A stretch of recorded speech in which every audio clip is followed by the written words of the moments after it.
আসসালামু আলাইকুম প্রিয় দর্শক, অন্য মঞ্চের আলাপচারিতায় আপনাদের সকলকে আমন্ত্রণ জানাচ্ছি। ইউনূস সরকারের বারবার প্রতিশ্রুতি দেওয়া নির্বাচনের মাত্র ৩ সপ্তাহ আগে বাংলাদেশ সেনাবাহিনীতে যে ব্যাপক রদবদল হতে যাচ্ছে তাতে মনে হচ্ছে সরকারের রাজনৈতিক কৌশলে নতুন মাত্রা যোগ করা হচ্ছে। মার্কিন নতুন রাষ্ট্রদূত দায়িত্ব নেওয়ার সাথে সাথে এই রদবদলের সময়টির কোনো যোগসূত্র আছে কিনা তা নিয়ে প্রশ্ন তোলা যায়। এটি আন্তর্জাতিক এবং স্থানীয় রাজনীতির একটি জটিল সমীকরণে প্রতিফলনও কিনা সেটি গুরুত্বপূর্ণ। বিশেষ করে ভারতীয় সেনাপ্রধান যখন দাবি করেছেন যে তিনি বাংলাদেশের সেনাপ্রধানের সঙ্গে যোগাযোগ রাখছেন, তখন এসব প্রশ্ন ওঠা তো স্বাভাবিক যে এই রদবদলের মাধ্যমে সেনাপ্রধান ওয়াকারুজ্জামানকে সঙ্গীহীন করে ফেলা হলো কিনা। সেনাপ্রধান ওয়াকারুজ্জামান নির্বাচনের আগে সব স্তরের কর্মকর্তাদের যখন নির্দেশ দিচ্ছে নিরপেক্ষ থাকতে, ঠিক সেই দিন তার ঘনিষ্ঠ জেনারেলদের বিদায়ের ফাইল সই হচ্ছে। এর মানে দাঁড়াচ্ছে নিরপেক্ষতার নির্দেশ দেওয়া হচ্ছে ওয়াকারুজ্জামানের মুখে, কিন্তু মাঠের নিয়ন্ত্রণ যাচ্ছে এমন হাতে যারা নির্দেশের উল্টো ধারায় বিশ্বাসী অথবা ওয়াকারুজ্জামানের বিরোধী পক্ষই বলতে পারেন। এই যে দ্বৈততা ভোটের দিন বড় বিপদ ডেকে আনতে পারে। যদি কোনো কেন্দ্রে সেনা ঢোকার দরকার হয়, তখন কোয়ার্টার মাস্টার জেনারেল পদে থাকা মাইনুর রহমান, যিনি পেশাদার এবং নিরপেক্ষ সুনাম রাখেন বলে বলা হচ্ছে, তাকে হয়তো বলা হবে তুমি থাকো ছাউনিতে, মাঠে যাবে না। আর মাঠে নামবে সেই বাহিনী যারা পাকিস্তানি মডেল সিভিল মিলিটারি রিলেশনের কথা শুনে অভ্যস্ত।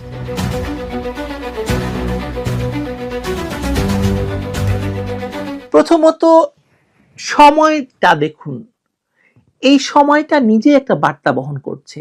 নির্বাচন ঘনিয়ে আসতেই সিজিএস এবং এনডিসি কমান্ড্যান্ট পর্যায়ের দুজন লেফটেন্যান্ট জেনারেলকে অবসরকালীন ছুটিতে পাঠানোর কথাটি সামনে এসেছে, যারা বর্তমান সেনাপ্রধানের বা ওয়াকারুজ্জামানের ঘনিষ্ঠ বলে পরিচিত। এ ধরনের পদক্ষেপ সাধারণত দুইটি সংকেত দেয়: এক, বিকল্প ক্ষমতা কেন্দ্রের আশঙ্কা দূর করা; দুই, সেনাবাহিনীর কার্যকরী শৃঙ্খলাকে একটি নির্দিষ্ট চ্যানেলে নিয়ে আসা, একক বার্তা নির্দেশ করা। নির্বাচনী নিরাপত্তায় সেনাবাহিনীকে যেভাবেই ব্যবহার করা হোক, পোলিং সেন্টারের ভেতরে বা বাইরে চেইন অফ কমান্ডের বিভ্রান্তি বা দ্বৈত রেসপন্স চেইন রোধ করা বর্তমান রাজনৈতিক মুহূর্তে যে কারো অগ্রাধিকার হবে। ফলে সিজিএস এর মতো অপারেশনাল মস্তিষ্কের পদে রদবদল, পিএসওর মতো আন্তঃবাহিনী সমন্বয় এবং কৌশলগত ক্রয় সংক্রান্ত প্রভাবশালী পজিশনে নতুন মুখ আনা, আর কিউএমজির চেয়ার বদল, সব মিলিয়ে এটি কেবল রুটিন বদলি নয়, নিশ্চিতভাবেই নয়, বরং অপারেশনাল লিভারগুলোর পুনর্বিন্যাস। সেনাপ্রধান জেনারেল ওয়াকারুজ্জামানের ঘনিষ্ঠ হিসাবে পরিচিত chief of general staff lieutenant general Mizanur Rahman Shamim এবং ন্যাশনাল ডিফেন্স কলেজের commandant lieutenant general Mohammad Shahinul হককে অবসরকালীন ছুটিতে পাঠানো হচ্ছে। উল্লেখ্য, দুজনেই 5 আগস্টের পর পদোন্নতি পেয়েছিলেন। এই সিদ্ধান্ত স্পষ্টভাবে ইঙ্গিত দিচ্ছে যে ক্ষমতাসীন সরকার সেনাবাহিনীর কমান্ড স্ট্রাকচার নিয়ে নতুন করে ভাবছে এবং নিরাপত্তা উপদেষ্টা রজার খলিল এখানে বড় ধরনের ভূমিকা পালন করছে। Lieutenant general S M Kamrul হাসানকে নতুন চিফ অফ জেনারেল স্টাফ হিসেবে নিয়োগ দেওয়ার সিদ্ধান্তটি বিশেষভাবে তাৎপর্যপূর্ণ। তার পাকিস্তান সেনাবাহিনীর সাথে নিবিড় যোগাযোগ এবং 5 আগস্টের পর পাকিস্তানি উচ্চপদস্থ কর্মকর্তাদের সঙ্গে একাধিক বৈঠক এবং তার পাকিস্তানে যাওয়া, তাদের পাকিস্তান থেকে বাংলাদেশে আসা, এসবের জন্য তিনি খুব আলোচিত। এমন একজনকে গুরুত্বপূর্ণ পদে নিয়োগ দেওয়ার অর্থ হলো বাংলাদেশের নিরাপত্তা নীতিতে নতুন মাত্রা যোগ করা। আরও উদ্বেগজনক হলো লেফটেন্যান্ট জেনারেল মোহাম্মদ ফয়জুর রহমানকে সশস্ত্র বাহিনী বিভাগের প্রিন্সিপাল স্টাফ অফিসার হিসেবে নিয়োগের পরিকল্পনা। তিনি কট্টর জামাতপন্থী হিসাবে এবং উগ্রবাদী হিসাবে বাহিনীতে পরিচিত এবং পাকিস্তান সেনাবাহিনীর ঊর্ধ্বস্তরেও তার ঘনিষ্ঠ যোগাযোগ রয়েছে, যেমনটি রয়েছেন কামরুলের। এই নিয়োগ বাংলাদেশের ধর্মনিরপেক্ষ চরিত্র এবং মুক্তিযুদ্ধের চেতনার সাথে সাংঘর্ষিক। মজার ব্যাপার হলো, ঠিক এই সময়েই ঢাকায় মার্কিন সেনাবাহিনীর দুটি দল অবস্থান করছে। একটি দল ঢাকা ত্যাগ করবে শিগগিরই বা করেছে ইতিমধ্যেই, আর অপর দলটি টাইগার লাইটনিং এক্সারসাইজ 2026-এর প্রাথমিক পরিকল্পনা নিয়ে কাজ করছে। এই সামরিক কূটনীতি এবং সেনাবাহিনীর রদবদলের সমসাময়িকতা নিছক কাকতালীয় নয়, এগুলো সব সম্পর্কিত। জামায়াত ইসলামীর নায়েবে আমির ডাক্তার আব্দুল্লাহর বক্তব্য আরো স্পষ্ট করে দেয় যে রাজনৈতিক খেলাটি আসলে কতটা গভীরে। তিনি সেনাবাহিনী সহ আইন শৃঙ্খলা বাহিনীকে ভোট কেন্দ্রে প্রবেশ করতে না দেওয়ার কথা বলেছেন। এই বক্তব্য প্রমাণ করে যে জামায়াত নির্বাচনী পরিবেশ নিয়ন্ত্রণে রাখতে চায় এবং সেনাবাহিনীর ভূমিকা সীমিত করতে আগ্রহী। সেনাপ্রধান ইতোমধ্যে নির্বাচন বিষয়ে সেনা সদস্যদের নির্দেশনা দিয়েছেন, কিন্তু জামায়াতের এই অবস্থান সেনাবাহিনী এবং রাজনৈতিক শক্তির মধ্যে একটি দ্বন্দ্বের ইঙ্গিত দিচ্ছে। এই পরিস্থিতিতে সেনাবাহিনীর রদবদল নির্বাচনী কৌশলের একটি অংশ হয়ে উঠেছে। ডক্টর মোহাম্মদ ইউনূসের অন্তর্বর্তীকালীন সরকার সেনাবাহিনী নিয়ে যে চূড়ান্ত খেলা খেলছে তার উদ্দেশ্য স্পষ্ট। নির্বাচনের আগে নিজেদের অনুকূল সেনাবাহিনীর কমান্ড স্ট্রাকচার পরিবর্তন করে একটি নিয়ন্ত্রিত রাজনৈতিক পরিবেশ সৃষ্টি করা। পাকিস্তানপন্থী এবং জামায়াত ঘেঁষা কর্মকর্তাদের গুরুত্বপূর্ণ পদে বসানোর মাধ্যমে তারা ভবিষ্যৎ রাজনৈতিক সমীকরণে নিজেদের অবস্থান শক্তিশালী করতে চাইছে। এই রদবদল শুধু সেনাবাহিনীর অভ্যন্তরীণ ব্যাপার নয়, বরং বাংলাদেশের ভবিষ্যৎ রাজনৈতিক দিক নির্দেশনার সাথেও জড়িত। যে দেশের জন্ম হয়েছিল ধর্মনিরপেক্ষতা এবং গণতন্ত্রের আদর্শে, সেই দেশের সেনাবাহিনীতে মৌলবাদী এবং পাকিস্তানপন্থী কর্মকর্তাদের প্রভাব বৃদ্ধি পাওয়া একটি বিপজ্জনক সংকেত। নির্বাচনের মাত্র 3 সপ্তাহ আগে এই খেলা বাংলাদেশের গণতান্ত্রিক ভবিষ্যতের জন্য অশুভ ইঙ্গিত। চিফ অব জেনারেল স্টাফ হতে যাওয়া এস.এম. কামরুল হাসানের পাকিস্তানি সেনা কর্মকর্তাদের সঙ্গে বৈঠকের ছবি অনেকদিন যাবৎ সামাজিক যোগাযোগ মাধ্যমে ঘুরেছে, যেখানে তিনি নিজেকে পুরনো বন্ধু হিসাবে পরিচয় দেন। একইভাবে সশস্ত্র বাহিনী বিভাগের নতুন প্রিন্সিপাল স্টাফ অফিসার হতে যাওয়া ফয়জুর রহমানের বিরুদ্ধে দীর্ঘদিনের অভিযোগ তিনি জামায়াতের রাজনৈতিক আদর্শের ক্যারিয়ার সেনা অফিসার, যিনি 13 হেফাজত আন্দোলনের সময় সেনা ছাউনির ভেতর বিশেষ ধর্মীয় আলোচনা আয়োজন করে আলোচনায় আসেন। তাকে পিএসও বানিয়ে সামরিক সচিবালয়ের নিয়ন্ত্রণ দেওয়া মানে সেনাবাহিনীর প্রশাসনিক ফাইল থেকে শুরু করে অস্ত্র ক্রয় বিক্রয়ের চাবি এখন পুরোপুরি একটি পাকিস্তানি অনুকূল এবং জামায়াত সমর্থক জোটের হাতে চলে যাওয়া। এই রদবদলের সময়টা বেছে নেওয়া হয়েছে ইচ্ছাকৃতভাবে। এই উপস্থিতি শুধু যৌথ মহড়ার প্রস্তুতি নয়, এটি একটি সিগন্যাল। যুক্তরাষ্ট্র জানতে চায় বাংলাদেশের সেনাবাহিনীর ভেতর কোন পক্ষ কতটা শক্তিশালী। ডক্টর ইউনূসের অন্তর্বর্তী সরকার যখন বলছে নির্বাচন সুষ্ঠু হবে, তখন সেনাবাহিনীর ভেতরে এই পাকিস্তানি অনুকূল জেনারেলদের বড় পদে বসিয়ে দিলে ভোটের দিন সেনা মোতায়েনের রূপরেখা কার হাতে থাকবে তা নিয়ে প্রশ্ন উঠেছে। জামায়াতের নায়েবে আমির ডক্টর তাহের যে কথা বলেইছেন ইতিমধ্যে যে সেনাবাহিনীকে ঢুকতে দেওয়া হবে না। যদি ধরুন কামরুল হাসানের কথা আমরা ধরি, কামরুল হাসান যদি সিজিএস হন, তিনি সরাসরি যুক্তরাষ্ট্র, চীন এবং তুরস্কের সঙ্গে অস্ত্র চুক্তি সমন্বয় করবেন। কিন্তু পাকিস্তানের সঙ্গে তার ঘনিষ্ঠতার কারণে একটি সম্ভাবনা তৈরি হয়েছে যে বাংলাদেশ হয়তো আবারও পাকিস্তানের কাছ থেকে MB2 ট্যাঙ্ক বা LOL এর মতো পুরনো প্ল্যাটফর্ম কিনতে যাচ্ছে, যাতে করে পাকিস্তানের সামরিক শিল্প বাঁচে এবং বাংলাদেশের সামরিক বাহিনীর লজিস্টিক পুরোপুরি পাক অনুকূল একটি সিন্ডিকেটের হাতে চলে যায়। ফয়জুর রহমান পিএসও হলে এই সিন্ডিকেটের নিয়ন্ত্রণ আরো শক্ত হবে, কারণ তিনি সরাসরি বাজেট পরিকল্পনা এবং ক্রয় বিক্রয়ের ফাইল সই করবেন। সেনাবাহিনীর ভেতরে এই যে পাকিস্তানি অনুকূল জেনারেলদের বসিয়ে দেওয়া, ভোটের পরেও একটা ফ্যালব্যাক তৈরি করা, যাতে ভোটের পরে যদি কোনো সরকার আসে তারাও এদের নিয়ন্ত্রণে থাকে। যদি নির্বাচনের ফল কোনো পক্ষ মানতে না চায়, তখন এই জেনারেলরা সামরিক ছাউনি থেকে বার্তা দিতে পারবেন, আমরা আছি, আমাদের ভয় করো। এই বার্তা শুধু রাজনৈতিক দলগুলোর জন্য নয়, যুক্তরাষ্ট্র এবং ভারতের জন্য একটি সতর্ক বার্তা। বাংলাদেশে এখনো পাকিস্তান অনুকূল একটি সামরিক শক্তি জীবিত আছে, তাদের উপেক্ষা করা যাবে না। ভারতের পররাষ্ট্র মন্ত্রণালয় ইতিমধ্যে তাদের সামরিক অ্যাটাশেকে বলেছেন যে কোনো পাকিস্তানি কানেকশনের দিকে নজর রাখতে।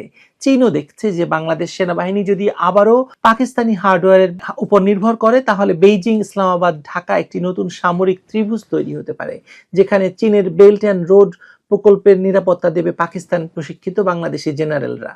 যুক্তরাষ্ট্র চায় না এই ত্রিভুজ গড়ে উঠুক, তাই তারা ঢাকায় সেনা দল রেখেছে, যাতে ভোটের দিন যদি কিছু ঘটে তখন দ্রুত এয়ার লিফট বা এভাকুয়েশনের পরিকল্পনা করা যায়। আর নির্বাচনের আগে সেনাবাহিনীর ভেতরে এরকম একটি নীরব অভ্যুত্থান ঘটে যাওয়াটা একটা ভয়ঙ্কর ইঙ্গিত দিচ্ছে। কেউ ট্যাঙ্ক রাস্তায় নামায়নি, কেউ গার্ড অফ অনার দেয়নি, কেবল ফাইল সই হয়েছে, ছুটির আদেশ বেরিয়েছে। কিন্তু এই কাগজের খেলা নির্ধারণ করছে ভোটের দিন কার বন্দুক কোন দিকে তাক করা থাকবে, কার হেলিকপ্টার কোন ছাউনি থেকে উড়বে, আর কার হাতে থাকবে সেই চাবি যা খুলবে ব্যালট বাক্সের পেছনের দরজা। ডক্টর ইউনূস বলছে নির্বাচন হবে, জামায়াত বলছে সেনাবাহিনী কেন্দ্রে ঢুকবে না, আর নতুন জেনারেলরা চুপচাপ বসে আছেন। তারা জানেন খেলার শেষ বাঁশি তারাই বাজাবেন। খেলা জমছে। ভালো থাকবেন সবাই। পৃথিবীর তৃতীয় বৃহত্তম তেল সমৃদ্ধ দেশ ইরানে চলমান আন্দোলনের গতি প্রকৃতি এবং ধরন পর্যবেক্ষণ করলে বাংলাদেশের রাজনৈতিক পরিবর্তনের সঙ্গে এর এক আশ্চর্য মিল খুঁজে পাওয়া যায়। 2024 সালের জুলাই মাসে বাংলাদেশে যে নজিরবিহীন সহিংসতা এবং অরাজকতার মাধ্যমে শেখ হাসিনার সরকারকে উৎখাত করা হয়েছিল, তার সঙ্গে ইরানের বর্তমান পরিস্থিতির নকশা বা ডিজাইন প্রায় হুবহু এক।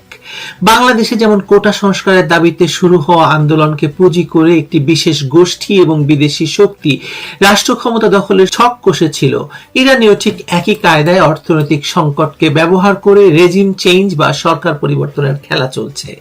বাংলাদেশে 2024 সালের আগস্টে ডক্টর ইউনূসের নেতৃত্বে যে সরকার দখল করেছে তাকে যেমন অনেকেই মার্কিন মদতপুষ্ট এবং একটি পরিকল্পিত কালার রেভলিউশন বা রঙিন বিপ্লবের ফসল হিসেবে উল্লেখ করছেন, ইরানের ক্ষেত্রেও অভিযোগের তীর সেই একই দিকে। অভিযোগ রয়েছে মার্কিন যুক্তরাষ্ট্র এবং ইসরায়েলের গোয়েন্দা সংস্থাগুলো ইরানের অভ্যন্তরীণ ক্ষোভকে উস্কে দিয়ে সেখানে একটি অস্থিতিশীল পরিস্থিতি তৈরি করছে। বাংলাদেশের মতোই ইরানেও স্নাইপার দিয়ে গুলি করে সাধারণ মানুষ এবং বিক্ষোভকারীদের হত্যা করার অভিযোগ উঠছে, যার মূল উদ্দেশ্য হলো লাশের সংখ্যা বাড়িয়ে জনরোষকে চূড়ান্ত পর্যায়ে নিয়ে যাওয়া এবং সরকারের পতন ত্বরান্বিত করা।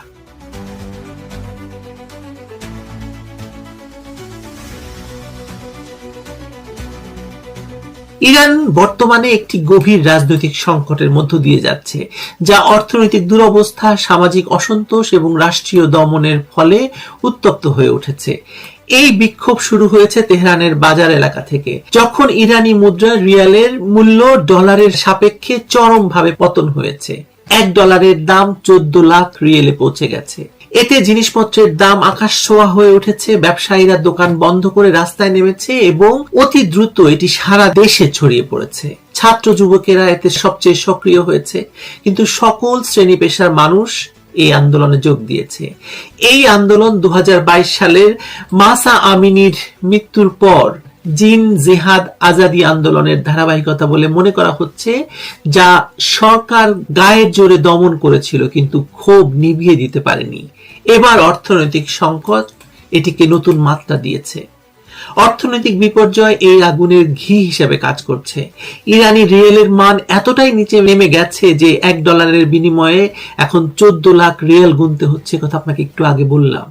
মুদ্রাস্ফীতি এবং দ্রব্যমূল্যের লাগামহীন ঊর্ধ্বগতিতে সাধারণ মানুষের জীবন অতিষ্ঠ। তেহরানের গ্র্যান্ড বাজারের ব্যবসায়ীরা, যারা ঐতিহ্যগতভাবে সরকারের সমর্থক ছিলেন, তারাও আজ দোকানপাট বন্ধ করে রাস্তায় নেমেছেন। এর সঙ্গে যুক্ত হয়েছে ছাত্র তরুণরা, যারা এই শ্বাসরুদ্ধকর ধর্মীয় অনুশাসন থেকে মুক্তি চায়। এই সুযোগে রেজা শাহ পাহলভীর পুত্র যুবরাজ রেজা পাহলভী বিদেশ থেকে ভিডিও বার্তার মাধ্যমে নিজেকে আন্দোলনের নেতা হিসেবে ঘোষণা করেছেন। বিক্ষোভকারীরাও তার সমর্থনে স্লোগান দিচ্ছে। কিন্তু প্রশ্ন হলো, রাজতন্ত্রের 4.5 দশক পর ইরানিরা কি আবার সেই রাজতন্ত্রে ফিরে যেতে চাইবে, নাকি এটি কেবল মোল্লাতন্ত্রের হাত থেকে বাঁচার জন্য একটি সাময়িক খড়কুটোর মতো নতুন রেজাকে আঁকড়ে ধরতে চাইছে তারা? রেজা পাহলভী কি পারবেন এই বিক্ষিপ্ত জনতাকে এক ছাতার নিচে নিয়ে আসতে, নাকি তিনিও বিদেশি শক্তির দাবার গুটি হিসেবে ব্যবহৃত হবেন? ইরানের রাজনৈতিক ব্যবস্থা মূলত আয়াতুল্লাহ নামক সর্বোচ্চ নেতার অধীনে চলে, যা খোমেনির প্রতিষ্ঠিত ইসলামী সংবিধানের উপর ভিত্তি করে। এখানে পার্লামেন্ট, প্রেসিডেন্ট এবং সুপ্রিম কোর্ট আছে বটে, কিন্তু সবকিছু সর্বোচ্চ নেতা বা আয়াতুল্লাহ খোমেনির অনুমোদনের অধীন। প্রেসিডেন্ট প্রার্থীদেরও তিনি অনুমোদন করেন। আইন পাশ বা আদালতের সিদ্ধান্ত তার হাতে। খোমেনির পর আলী খামেনি এই দায়িত্বে আছেন। এই ব্যবস্থা গণতান্ত্রিক মুখোশ পরলেও মোল্লাতন্ত্রের স্বৈরাচারী চরিত্র বজায় রেখেছে, যা জনগণের অসন্তোষের মূল কারণ। বিক্ষোভকারীরা এখন ইসলামী শাসনের অবসান চাইছে এবং অনেকে পাহলভী রাজবংশের পুরনো পতাকা, সিংহ এবং সূর্যের প্রতীক সমৃদ্ধ এই পতাকা উড়িয়ে প্রাক ইসলামী পারস্য সংস্কৃতির প্রতি আকর্ষণ দেখাচ্ছে। এই পতাকা 1979 সালের বিপ্লবের আগে ইরানের জাতীয় পতাকা ছিল, যা এখন প্রতি বিপ্লবের প্রতীক হয়ে উঠেছে।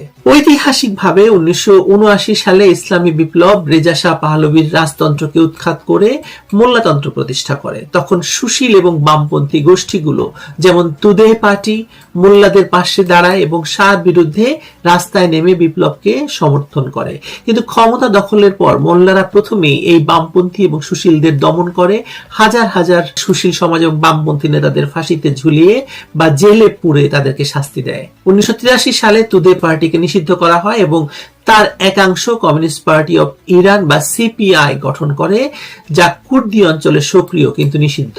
এই বিক্ষোভের মধ্যে পুরনো পতাকার উত্থান পারস্য জাতীয়তাবাদের পুনরুজ্জীবনকে ইঙ্গিত করছে। ফিরদৌসির শাহনামার মতো সাহিত্য, যা প্রাক ইসলামী পারস্যের গৌরব হিসাবে বর্ণনা করে, ইসলামী শাসনের নিষিদ্ধ না হলেও সতর্কতার সাথে উপস্থাপিত হয়। কিন্তু এই নিষেধাজ্ঞায় এটিকে জাতীয়তাবাদীদের মধ্যে জনপ্রিয় করে তুলেছে। বিক্ষোভকারীরা বর্তমানে পতাকা পুড়িয়ে পুরনোটি উড়িয়ে ইসলামী রেজিমের প্রতি অসন্তোষ প্রকাশ করছে। তবে এর পিছনে মার্কিন মদদের অভিযোগ উঠেছে, যেমন বাংলাদেশে 2024 আগস্টের ক্ষমতা দখলে ঘটেছিল।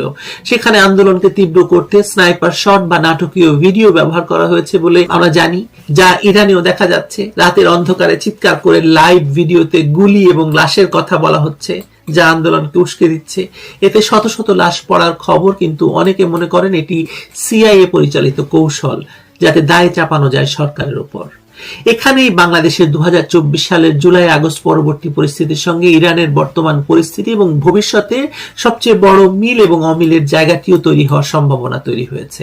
বাংলাদেশে যেমন শেখ হাসিনার পতনের পর একটি অসাংবিধানিক এবং বিদেশি আশীর্বাদ পুষ্ট সরকার ক্ষমতায় এসেছে, ইরানেও যদি আয়াতুল্লাহ সরকারের পতন হয় তবে পরবর্তী শাসক কে হবেন তা নিয়ে ঘোর অনিশ্চয়তা দেখা দিয়েছে। রেজা পাহলভী হয়তো পশ্চিমা বিশ্বের পছন্দের পাত্র হতে পারেন, কিন্তু ইরানের অভ্যন্তরীণ রাজনীতিতে তার গ্রহণযোগ্যতা এবং সক্ষমতা নিয়ে প্রশ্ন থেকেই যাচ্ছে। তাছাড়া ইরানে রয়েছে বিভিন্ন জাতিগোষ্ঠীর সংঘাত, কুর্দি, বালুচ, আরব এবং পার্সিয়ানদের মধ্যে যে বিভেদ রয়েছে, কেন্দ্রীয় সরকারের দুর্বলতায় তা মাথাচাড়া দিয়ে উঠতে পারে। তুদে পার্টি বা কমিউনিস্ট পার্টি অফ ইরানের মতো বামপন্থী দলগুলো, যারা একসময় নিশ্চিহ্ন হয়ে গিয়েছিল, তারা আবার সংগঠিত হওয়ার চেষ্টা করছে, কিন্তু তাদের সেই সাংগঠনিক শক্তি নেই যা দিয়ে তারা রাষ্ট্র ক্ষমতা নিয়ন্ত্রণ করতে পারে। ফলে সরকার পতন হলে ইরানে একটি দীর্ঘস্থায়ী গৃহযুদ্ধ বা জাতিগত সংঘাতের দিকে এগিয়ে যেতে পারে, এমনকি দেশটি ভেঙে টুকরো টুকরো হয়ে যাওয়ার আশঙ্কাও একেবারে উড়িয়ে দেওয়া যাচ্ছে না। যতদূর বোঝা যাচ্ছে তাতে ইরানে ইসলামী রেজিমের পতন অবশ্যম্ভাবী মনে হচ্ছে। কিন্তু তারপর কি? রেজা পাহলভী ফিরে এসে রাজতন্ত্র পুনঃপ্রতিষ্ঠা করতে চান, কিন্তু আন্দোলনকারীরা কি এত ত্যাগের পর আবার রাজতন্ত্র চাইবে কিনা সেটি একটি প্রশ্ন। তিনি বিদেশে থেকে দায়িত্ব গ্রহণের ঘোষণা দিয়েছেন, কিন্তু বাস্তবে সমর্থন তৈরি করা তো কঠিন। আন্দোলনে বামপন্থী গোষ্ঠী যেমন তুদে এবং সিপিআই সক্রিয়, তারা রাজতন্ত্রের বিরোধী। অন্যান্য নিষিদ্ধ দল এবং বিদেশি অ্যাক্টিভিস্টরাও ফিরেছেন, তারা সকলে পাহলভীর পক্ষে নাও হতে পারেন। নতুন সংবিধানের কথা উঠছে, কিন্তু কি ধরনের রাষ্ট্র, নিয়মতান্ত্রিক রাজতন্ত্র না নতুন প্রজাতন্ত্র তা স্পষ্ট নয়। জাতিগত দ্বন্দ্ব একটি বড় চ্যালেঞ্জ। পার্সিয়ান, আরব, হাজারা, কুর্দি ইত্যাদি গোষ্ঠীর মধ্যে সংঘাত বাড়তে পারে, যা ইরানকে বিভক্ত করে দিতে পারে। একটু আগে যে কথা বলেছি, বাংলাদেশের মতো যেখানে হাসিনা উৎখাতের পর নতুন সরকার মার্কিন প্রভাবে চলছে আমরা জানি, ইরানেও মার্কিন হস্তক্ষেপ সাম্রাজ্যবাদ বাদী আধিপত্য নিয়ে আসতে পারে কিনা সেই প্রশ্ন তুলছেন অনেকে। ইরান বর্তমানে একটি অভাবনীয় রাজনৈতিক এবং সামাজিক অস্থিরতার মধ্য দিয়ে যাচ্ছে, সেটা প্রমাণিত, যা দেশটির আধুনিক ইতিহাসে একটি সন্ধিক্ষণ হিসাবে বিবেচিত হতে পারে।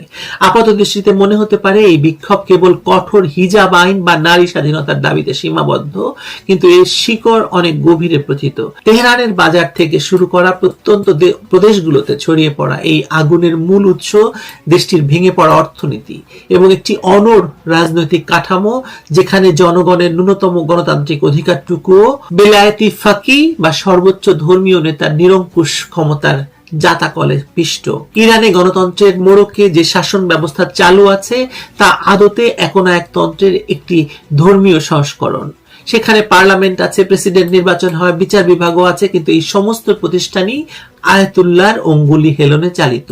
আয়াতুল্লাহর অনুমোদন ছাড়া কেউ প্রেসিডেন্ট পদে দাঁড়াতে পারেন না, পার্লামেন্ট কোনো আইন পাশ করতে পারে না, এমনকি আদালতের রায়ও তিনি চাইলে বদলে দিতে পারেন। যখন একটি দেশের ভাগ্য একজন মাত্র ব্যক্তির মর্জির উপর নির্ভর করে এবং সেই ব্যক্তি গুটি কয়েক মাওলানাকে সঙ্গে নিয়ে রাষ্ট্রযন্ত্রকে কুক্ষিগত করে রাখেন, তখন সেখানে দীর্ঘমেয়াদী স্থিতিশীলতা বজায় রাখা তো অসম্ভব, তাই না? ইরানের বর্তমান পরিস্থিতি সেই অনিবার্য বিস্ফোরণের বহিঃপ্রকাশ। তার মানে ইরানের জনগণ এখন এক ভয়াবহ দোটানার ভেতরে আছে।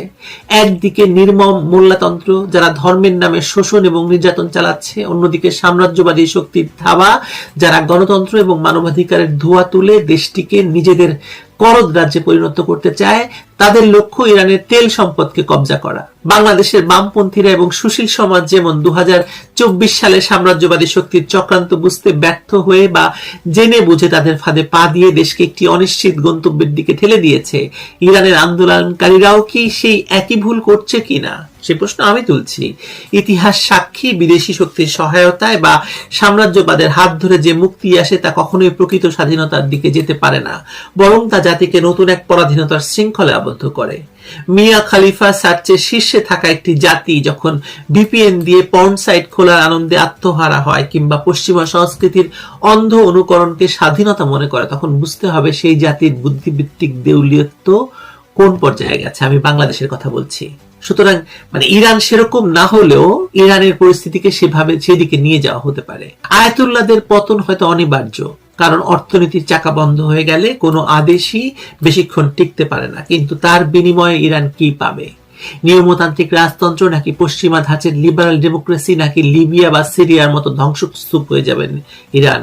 রেজা শাহ পাহলভীর পুত্রের প্রত্যাবর্তন কি ইরানের শান্তি ফেরাবে, নাকি এটি পশ্চিমা বিশ্বের অপারেশন রাইজিং লায়নের চূড়ান্ত সফলতার প্রতীক হবে?